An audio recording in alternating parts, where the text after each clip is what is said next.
akwụkwọ na-atọ ụtọ, ọ na-arahụ na mmụta. Onye nwere nkasi obi, ọ ga-amụta akwụkwọ. Ma ọ bụrụkwa ma nne gị na nna gị nwee ego, ma ọ bụrụkwa ma nne gị na nna gị nwee ego.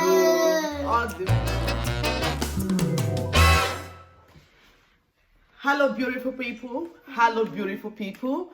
Welcome back to my channel. My name is Ijoma Mado, a Nigerian YouTuber based in Zurich, Switzerland. I make fun videos, entertaining videos that don't just aim at entertaining, but videos that try to make an impact. And today I have little beautiful guest, gorgeous guest on my channel. What's your name? My name is Nande Aziz Ekenedi Chuku. And you? And my name is Tugu. Okay. So today we are going to do a video. We are going to do a language challenge, Igbo challenge. Like you know, on my channel, I'm an advocate for in Igbo language. I try to promote Igbo language in my channel. And if you've been on social media, in fact everywhere around, not just on social media, people always say that no matter how hard you try to teach your native language to your children, if they're not in an environment where it is being spoken, they cannot learn it. So today, I am here with my children, my kids, to prove whether this assertion is right or wrong. So today, right or wrong. So we'll do an Igbo language challenge. Let's see if my effort is paying off or not. Nna kedu? Odema. Odema. Aha go gini? Ekedi Chuku. Odema. Odema. Aha go gini? Ekedi Chuku. Ekenediri Chukwu. Aha nwanne gị wo gini? Ada. Ada. Aha ya ka ọzọ kwa gini? Nzube Chuku. Aha ka ọzọ wu Nzube Chukwu. Aha ya wu Nzube Chukwu is Chimereze. Chimereze. Zubi wu Chimereze. Okay. Ngwa ka ọ dị mma. Nna, ị dị afọ ole?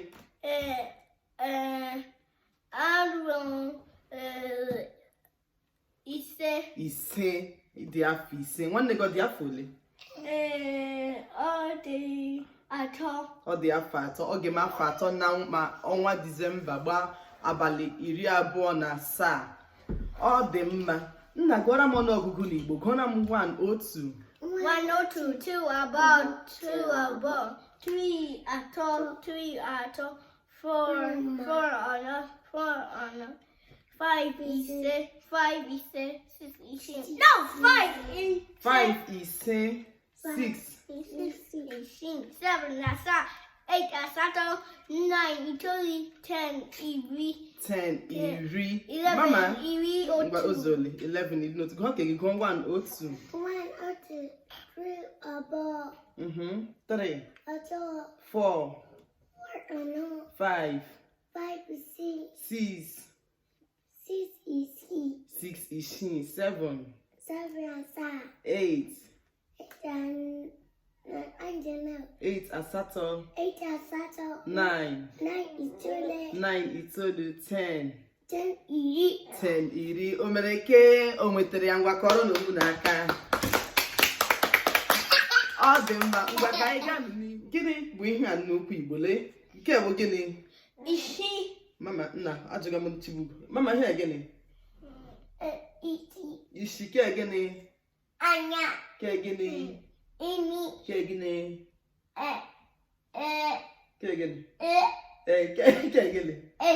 Eze. Ọ dị mma. Ke kwanụ gịnị? Aka. Ọ dị mma. Nna, gịnị wụ ịbọọlachi n'okwu Igbo? Gịnị wụ ịbọọlachi n'okwu Bekee? Night. Ịbọọlachi. Tomorrow. Oh, good morning. Good Gịnị wụ kachi bụ? Good night. Good night. Ị nwetara ya? Gịnị wụ ana m abịa n'okwu Bekee? Daddy na bia. Ana m abịa. Gịnị ka ọ bụ n'okwu Bekee? Kwuo in English. I'm coming. I am coming. Ngwa gịnị wụ bless you n'okwu Igbo? Who bless you n'okwu Igbo? Ndụ gị. Ndụ gị nwa m, take 5. Nọdụ ise. Ndụ gị. Ngwa gịnị wụ daddy na-ehi ụra na English? I know, daddy sleeping. Daddy is sleeping. Gịnị wụ Zubi is sleeping n'okwu Igbo? Zubi na-ehi ụra. O mere ke, o nwetere ya, Nnamdi mecha ihe ehi ụra ke ya. Ngwa gụọra m akwụkwọ na-atọ ụtọ. Ngwa gụọ na ya.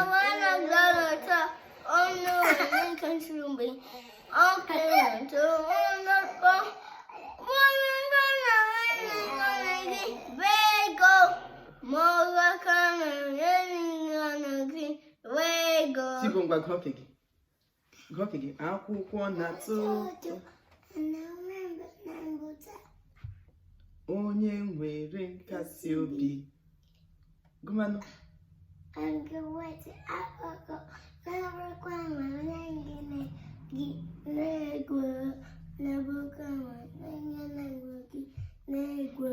anyị gụọ na ya ọnụ. 1, 2, gawa. Akwụkwọ na-atọ ụtọ, ọ na-arahụ na mmụta. Onye nwere nkasi obi, ọ ga-amụta akwụkwọ. Ma ọ bụrụkwa ma nne gị na nna gị nwee ego. Ma ọ bụrụkwa ma nne gị na nna gị nwee ego. Ọ dị mma. Ngwa ka anyị gaa n'ihu. Mama, gịnị wụ akwụkwọ? Gịnị wụ akwụkwọ n'English? Ngwa ka anyị gaa n'ihu. Mama, gịnị wụ akwụkwọ? Gịnị wụ akwụkwọ n'English? Akwụkwọ na-atọ ụtọ. Nna, gịnị wụ akwụkwọ n'English? Shoe. Ka ahụ akpụ ụkwụ. Akwụkwọ. Gịnị wụ akwụkwọ n'asụsụ Bekee? Bekee. N'English, gịnị wụ akwụkwọ n'asụsụ English? Gịnị wụ akwụkwọ n'English? Paper. Ọ dị mma. Mama, gịnị wụ eyes n'okwu Igbo? Gịnị mere eyes wụ? Eyes gịnị? Gịnị ihe gịnị? Aha ya gịnị? Anya. Ede ị na-enweta ya ọfụma. Nke ahụ anya. Ngwa duru. Gịnị wụ nke ahụ anya Nnamdi. Nke ahụ anya nke Nnamdi. Ngwa gịnị wụ I am tired? Ị ga-enweta nke ahụ?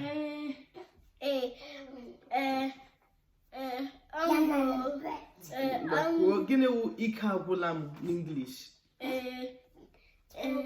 I'm done. I'm sleeping. No. So what is that? Ike agwụla m. I am tired. Ngwa gịnị wụ agụrụ bụga m n'English? I'm hungry. I am hungry. Gịnị wụ I am hungry. you are hungry? Ngwa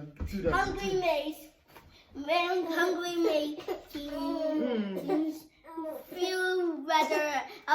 I see this on the TV. Oh, okay. You wetara nwoke nwa m. Sọpụ.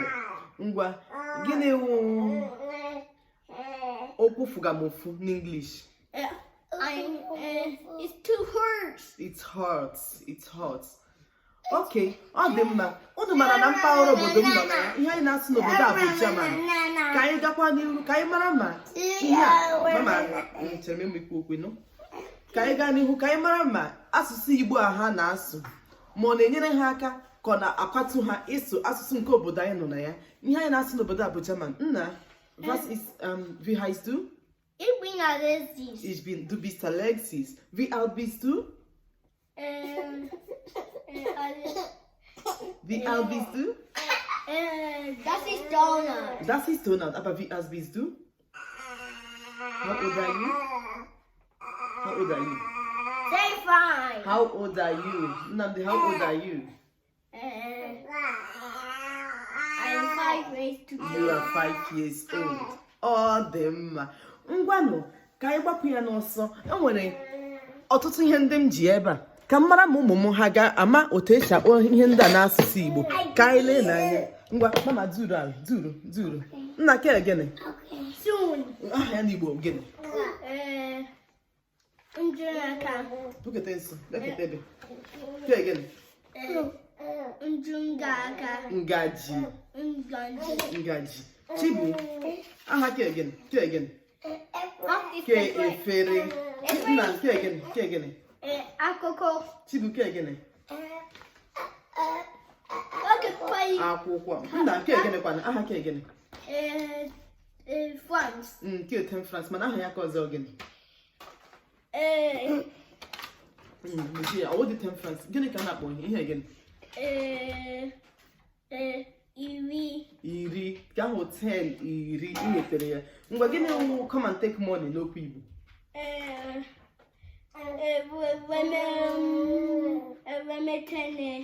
Weme 10. Gini obi ya were come and take money. Take money of the night. Right. Nna. Ngwa gini obi ya were ego. Go na iri francs. Iri francs. Gini wee ego n'asụsụ bekee? Gini ka na-akpọ ego? Money wee ego. Ngwa kpọọ ya ego. Nke a bụ ego obodo a bụ Switzerland. Ihe anyị na-eji azụ ahịa na Nigeria wụ naira. Ngwa kpọọ ya naira. Ngwa ka anyị were si ihe a wụ naira. Kpọọ ya naira iri. Naira. Nnamdi nwetaghị Nnamdi na-agbalị n'asụsụ Igbo. Ngwa gwa ndị nne ha biko nụ sụwa n'Igbo. Kwuo sụwa n'Igbo. Sawa Igbo. Mama kwuo sụwa Igbo. Sụwakwa. Sụbakwa Igbo. Sụbakwa Igbo. Menu biko nụ unu ahụ na mkpa ọ dị. Ọ dị mma ka anyị na-akwalite.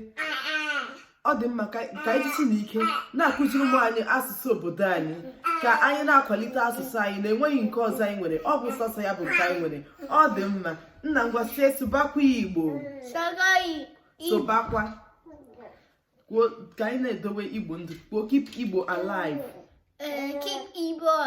keep Igbo alive nna ịlaikiri asụsụ Igbo anyị ịlaikiri ya akwa ịlaikiri isi Igbo ọ dị mma biko nụ ka anyị jisi n'ike na-akwalite asụsụ Igbo anyị ka anyị na-akụziri ụmụ anyị asụsụ Igbo anyị ọ bụrụgodu na ha amata ya otu esi asụ ha ga-amụta ha ga na-anụ ya ha ga na-aghọta ya ebe ọ bụla ha pụtara ha hụ ka a na-asụ Igbo ha marakwa na ndị na-asụ ya bụ ụmụnne ha bụrụkwa ụmụnna ha ọ dị mma Igbo ka anyị na-akwalite ya n'ihi na ọ bụ asụsụ nke anyị nwere ọ dị mma ka ọ dịkwanụ ngwa gụọnụ akwụkwọ na-atọ ụtọ ọzọ ọ ga-arahụ na mmụta onye nwere nkasi obi ọ ga-amụta akwụkwọ ma ọ bụrụkwa onye nwere nkasi obi ọ ga-amụta akwụkwọ ma ọ bụrụkwa ma nne gị na nna gị nwee ego ma ọ bụrụkwa ma nne gị na nna gị nwee ego na obere nnụnụ n'osisi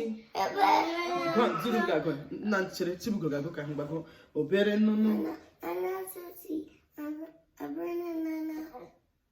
mama echefuola obere nnụnụ nọ n'osisi obere nwata achọrọ ịgba ya ngwachere mama gwago obere nnụnụ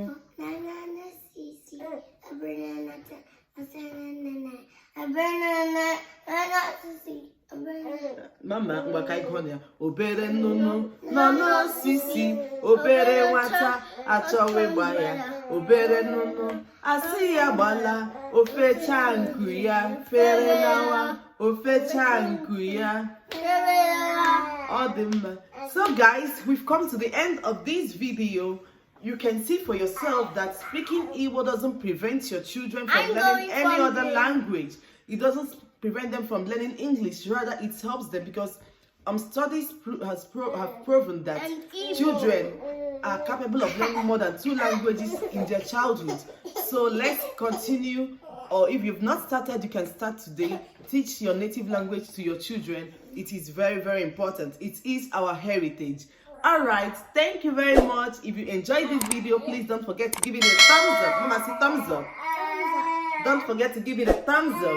Subscribe if you've not subscribed. Mama, subscribe. Subscribe to my channel, and I will see you all in the next video. Bye. Bye bye. Bye bye.